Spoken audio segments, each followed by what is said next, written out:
I think the grief model is helpful because it identifies emotional states that most people experience, not all by any means, but most people experience to one degree or another. So, for example, shock is a very common experience when people are first going through grief. I mean, we all know about that. And so that's a common experience. So to say, okay, the first state of grief is shock and maybe denial, is to normalize it so that people, if people are experiencing that, okay, they know that this is a normal part of the grieving process, as well as the anger, the depression, the bargaining, and then the acceptance.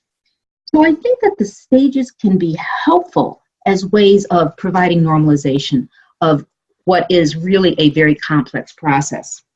On the other hand, I don't think that everybody goes through those grief steps in the same order. I have, in fact, had people who have come in quite soon after the person has passed on, their loved ones has passed on, and the bereaved person moves very quickly into, believe it or not, into acceptance. Now, that doesn't mean that they don't still have some grief.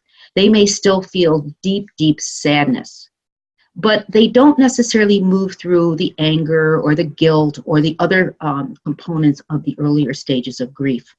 So I think it's a helpful model, but I do not think it is a universal model. And absolutely, I have seen people skip over the steps.